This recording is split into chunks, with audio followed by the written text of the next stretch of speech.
Today we're gonna remake Die With A Smile by Bruno Mars and Lady Gaga, and it's gonna sound like this.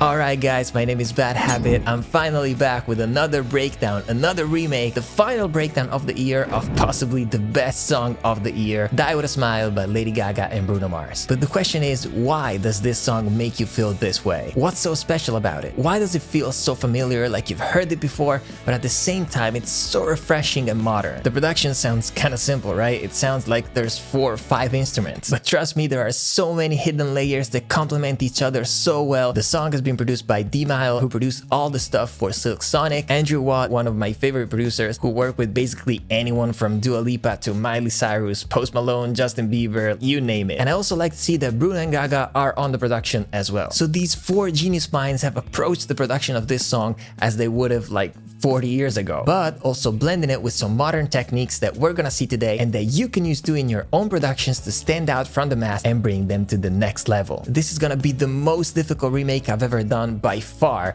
We're gonna do things we've never done before. We're gonna try to use as many real instruments as possible. It's gonna be so much fun to break this down, so let's dive into this. The best way to break this down is going section by section, because with every new section, something is changing. New elements are always coming in, chords are changing. We're gonna start from the intro, and the first instrument that we hear is that electric guitar playing that super simple pattern that just keeps playing throughout the whole song. And to recreate that, I'm gonna use my Fender Stratocaster behind me, which I think is the same guitar they've used in here. That's a very Strat sound to my ears. So the song starts with only 2 chords, an A major 7 that sounds like this,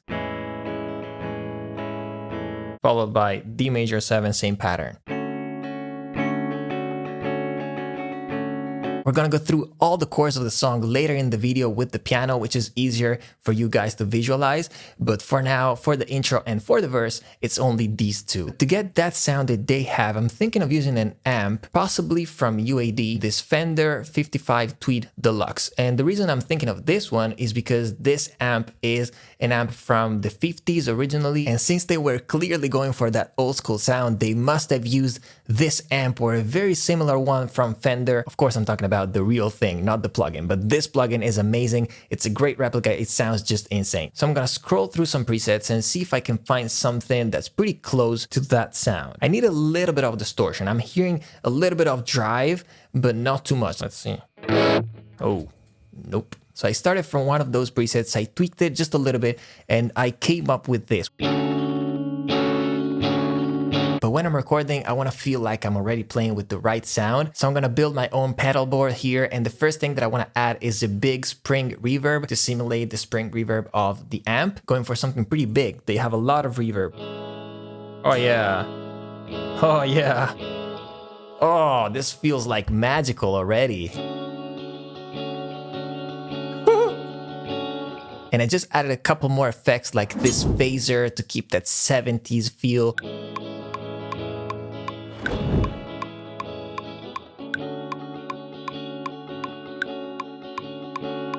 So I recorded a bunch of takes, and this way I can see if I have a good one in here or if I have to comp maybe 2 together to get a good loop. So in the takes that I just recorded, I found at least 4 or 5 good ones. And so this way I was able to build the guitar not only for the intro, but also for the verse, because like we said, in the verse, the chords are not changing. And so this way we keep that live feeling. It's not just the intro copy pasted into the verse. It's actually a different take. And so this way it feels more like an actual guitarist that's playing live. And I'm pretty happy with the way it sounds. I like it. There are some frequencies that are kind of bothering me here. Something like this area. Definitely bring it down a little bit. And then I think we can enhance some frequencies in here. This is where I landed. I'm pretty happy with this sound. Sounds very close to their guitar sound. Love it. Woo!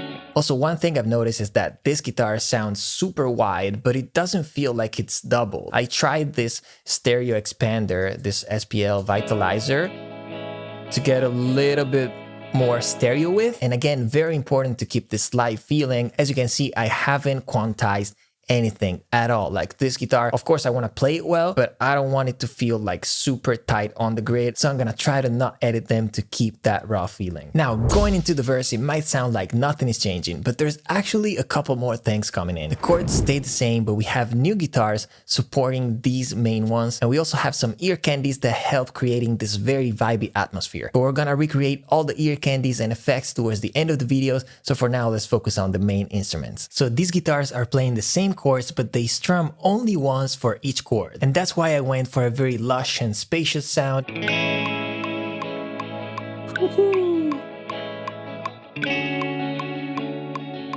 So vibey. But the trick here to get that very spacious and wide sound is recording 2 tracks that play exactly the same thing with exactly the same sound, and then we're gonna pan one to the left, one to the right to get that effect. Love it. Just wait till I pan them left and right. And that's what I just did. They sound like this now. Wow. Super wide. Amazing. When you have doubled tracks like this, one pan to the left, one to the right, don't always feel the need to pan them 100% left or right. Like in this case, I went 37 and 38. That's more than enough, and make sure to play with these values. If we do more doubles later, I'm not gonna pan them exactly with these same values. I applied just a little bit of compression, very simple, you know, but I want them to feel a little bit more glued together.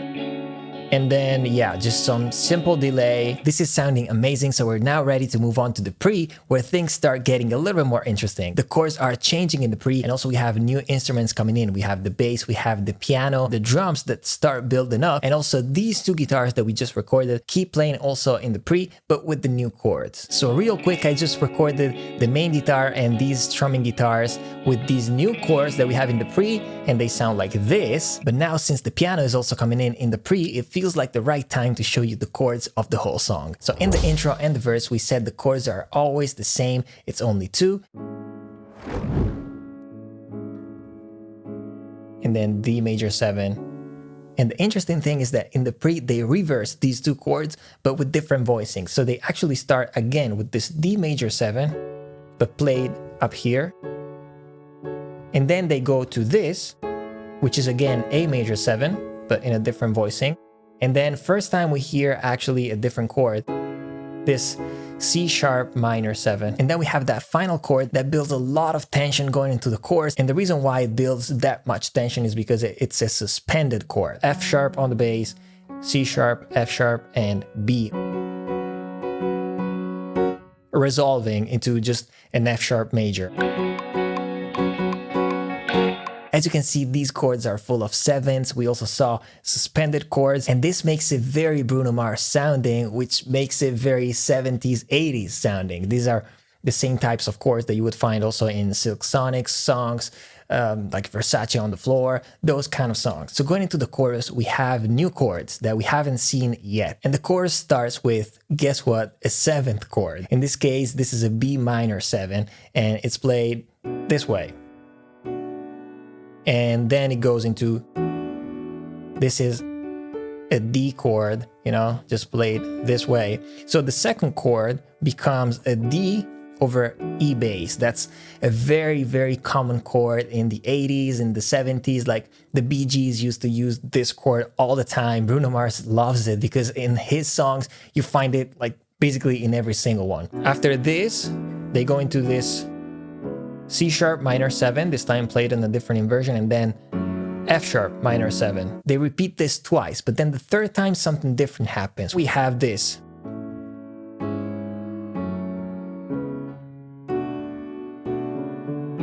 And that's how it ends. And so basically we have an A major going into this, which if you look at that, that's just a C sharp minor over the G sharp bass, and then F sharp minor 7. Very quickly, they go to this C sharp minor 7 again, and then B, and then they end with that D over E again. So in the actual song, they definitely used an upright piano, and I do have an upright piano, but it's in another room. So we're gonna record that live in a second. But for now, in Keyscape, I wanna use this preset, which I think sounds already pretty good. Retro, just, you know, wanna make it a little bit brighter, okay? And then possibly we're gonna layer this with the real piano. Same thing that we saw for the guitars. I wanna keep this real feeling. And that's why I'm not really quantizing this. As you can see, it might be slightly off the grid, and if I hear something that's too far off, I'm gonna fix it. But you know, it just sounds good for now, and I think I wanna keep it this way. Next, the bass. I just love when songs start with no bass, because then when it comes in, you have that wow feeling. It feels like so warm, all of those low frequencies hitting you, and that helps a lot, making it more emotional. I'm not the best bass player, so we're gonna have to use some workarounds here, but hey, this is also to show you guys that you can do it. Don't feel discouraged if you can't really play an instrument like a pro. Just pick it up, you know, just play it and then comp it, edit. I'm gonna record a few notes, a few licks at a time, and as long as the feeling is right, I'm sure that I can make it work and make it sound like it's being played all in one take. Before we start recording, the bass sound is actually quite important here. First of all, it's gonna be played with the pick, but I'm not really sure of what bass they used for this song. I'm gonna be using a Fender Jazz bass, but I know Andrew Watt, producer of this song, is a fan of those dead sounding basses like myself. So they could have used the Hofner bass, for example, which is a bass that Andrew Watt used in the past. But since I don't have one of those, unfortunately, we can try to get closer to that sound with a little trick. Let me show you. Okay, so this is a sponge, one of those sponges that you would use in the kitchen, you know? And as you can see, this is cut because I've cut it before. So what I'm gonna do with this is I'm gonna cut this sponge and then I'm gonna slide it here close to the bridge of the bass. And this is gonna help so much getting that dead sounding bass that we're going for. All right. Okay, so I'm gonna slide this in here. It's a little bit tough, but you can do it. And sometimes if this is not enough, especially for these two strings at the bottom, I also slide a second one, a very simple preset from Guitar Rig with some compression and some EQ, just a little bit of decapitator for having a little bit more crunch on the bass, and we get this. This sounds amazing. We just transformed this jazz bass into like a dead sounding bass. So now we're ready to record this, and let's go through the bass line for the pre.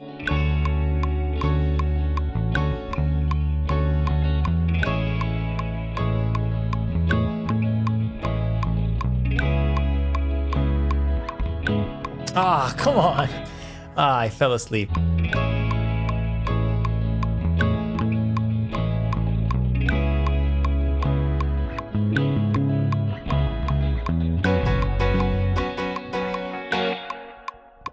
Almost perfect. Almost perfect. What if I just punch in like the end? Okay guys, it took me a little bit of time to get what I wanted, the feeling that I wanted. As you can see, I put together some parts from different takes, like this is coming from 5, this is coming from 17, 10. So now it sounds like this. Pretty cool. There are some timing adjustments, even if these come all from the same take. You know?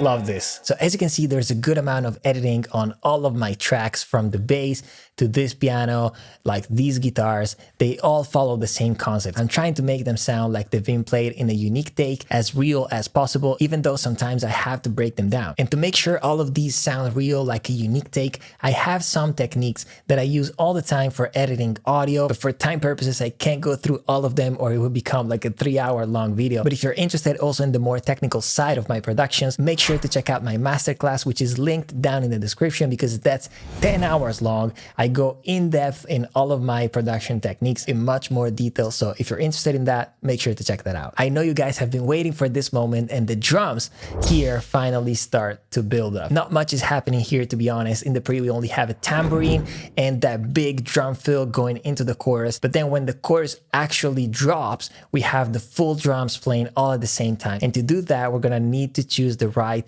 drum kit. A drum kit that sounds a lot like the 70s, very vintage, dead sound sounding. You know me by now, and for these kind of things, I just love to use addictive drums. And I actually just bought a new kit specifically for this song, for you guys, for being able to actually remake this song as close as possible. I bought this one, Vintage Dead. This is exactly what we need for a song like this. Drums with a very short tail, very dead sounding. Listen to this. Amazing. I just love when drums are that short, punchy. Wow. And as always, all the plugins and the gear that I'm using in these videos are linked in the description, so make sure to check that out. We're gonna tweak the sounds of the drums in a second, but before we can do that, we need to find a pattern that fits the song. The song, first of all, is in 6/8, and by 6/8, I mean it goes like 1, 2, 2, 1, 2, 2. That's not bad. This one could be good for what we need now. So I'm gonna start from this pattern, but I'm gonna have to tweak it quite a bit because throughout the song, the drums are always changing because guess what? They were played by a human. I'm gonna use this ghost note, put it right here.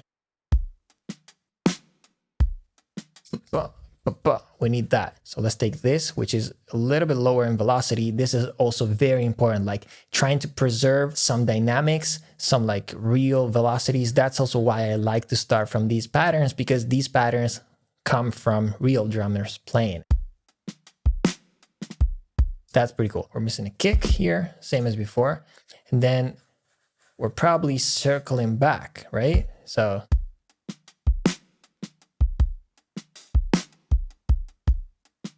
oh yeah, very cool. And here we have the first fill.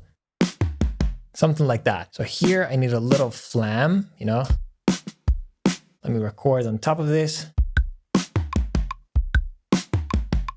Oh my God, my timing was horrible. I don't want them to be perfect, but like, okay, nice. And we're of course missing some cymbals here. They go.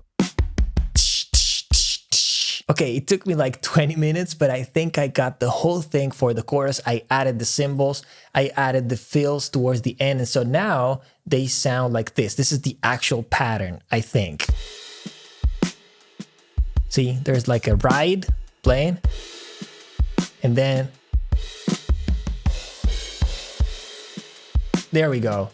Love this. Once again, as you can see, I kept as much as I could the dynamics from that original pattern. The velocities, you know, are like very realistic. That's the reason why it's sounding so good now. And it's crucial to have this nice pocket because we're gonna have to play all of the other instruments on top of this. I just need to tweak a couple of things, like the tuning of the snare, for example. I don't think it's there.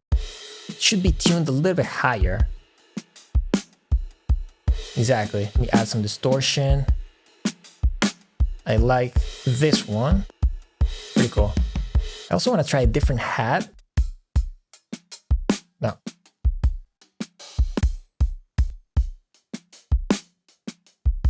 I like this one, but the pitch, too low. It needs to be tiny. There we go. That's what I mean. So here in the pre, this little tambourine, and then I added this little fill going into the chorus. And also this tambourine loop that helps keeping like the energy up, you know. So the drums are sounding amazing for now. We're gonna process them later towards the end of the video, so stick around if you wanna see that. In the chorus, the guitars feel way fuller, and that's because we have two new guitar parts playing on top of the guitars that we already had in the pre and in the verse. These guitars, the bass, the piano, all of these things are staying, but are playing the new chords. So let me do that real quick. That was just amazing. It's starting to sound like the actual thing is starting to take shape. And now I'm ready to record those two new guitar parts. And we're gonna need to play this lick,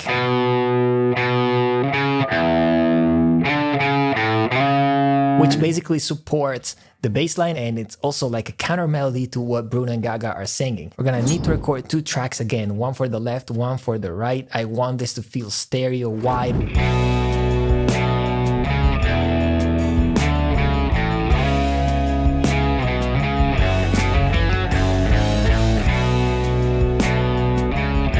To the left, one to the right. These are sounding amazing, and I actually want to show you a little trick, guys. So before recording these guitars, I forgot to tune my guitar.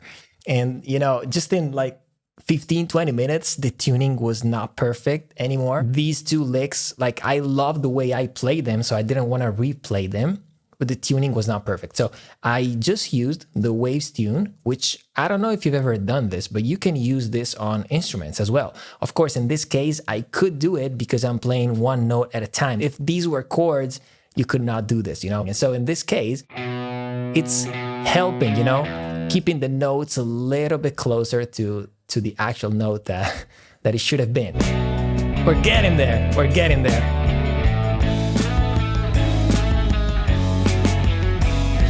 I love that part. Now that you heard it with the rest, this guitar lick is so essential, and this is actually a great takeaway for you, something that you can try to do in your own songs as well. Adding counter melodies to the vocals or to other instruments, like in this case, this is also a counter melody to the bass line, can be a super smart technique. This guitar lick is very memorable, like super catchy. Not only the lyrics or the melody that Bruno and Gaga are singing, but this is also something that people can remember. That's something that I encourage you guys to try to elevate your productions and make them feel a little bit more special. And remember, I said it was 2 new guitar parts. There's also another guitar that just plays that strumming pattern, very simple, but with a like crunchier sound. And so I recorded it real quick. It's this one. So it plays exactly the same thing as the main guitar, which was this one with a cleaner sound. You know, this has the reverb. It definitely helps with the energy of the whole chorus. Love this.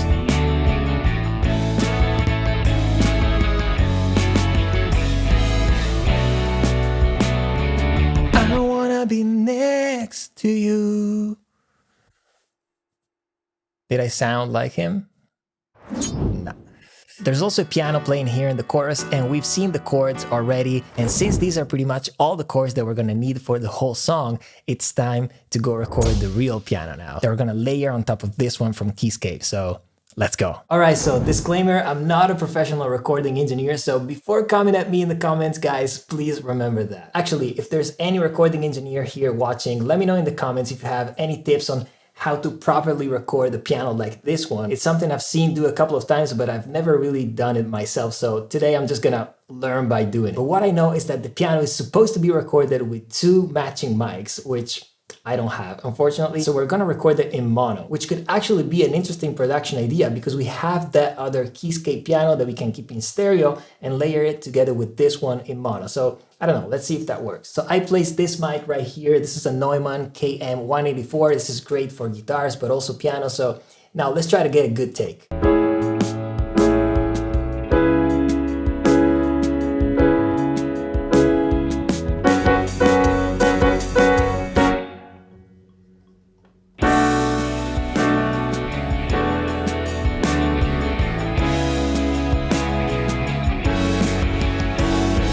So after comping and adding a little bit of processing, now together they sound like this.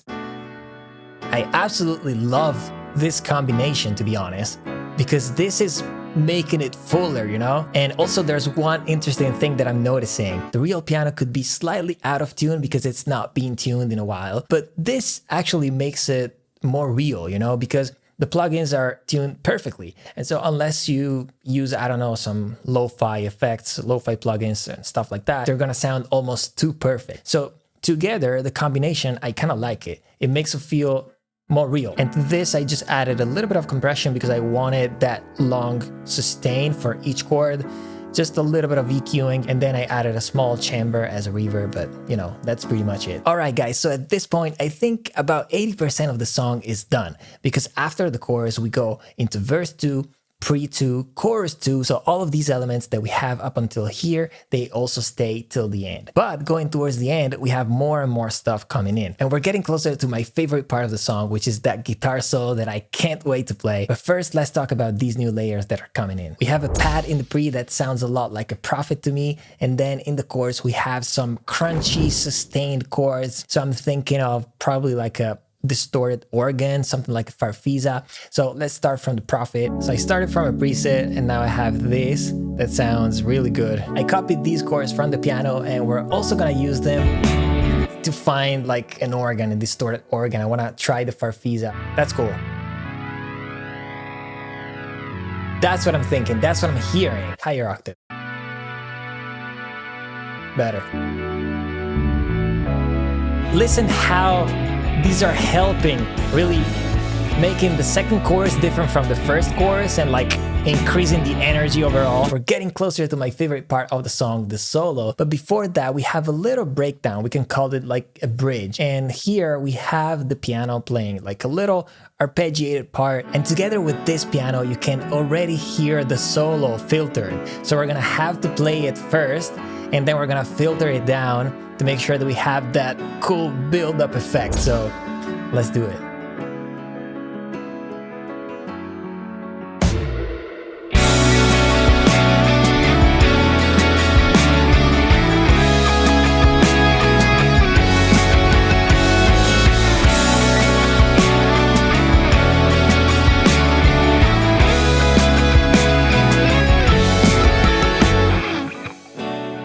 That was amazing. I felt like John Frusciante for a second.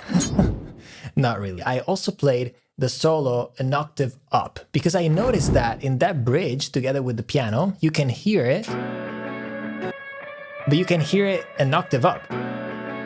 You know, a little bit like it's underwater. Love it. And then it goes together with the other one.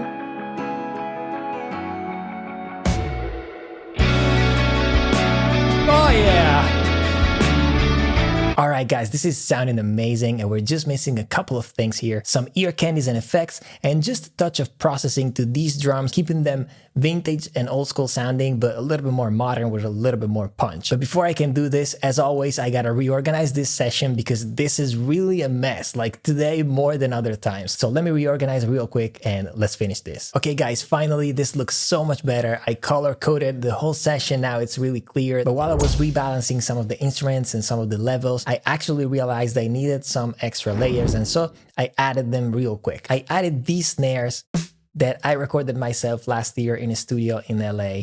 And the reason why I added these is because I wanted a little bit more crunch and like saturation on the snare, but without affecting the main one, which I really loved. A little bit of preamp saturation coming from this oxide. But a little bit more interesting is what comes in the chorus too. These counter melodies that basically enhance the melody that Bruno and Gaga are singing. In the mix, they definitely help you remembering the main melody.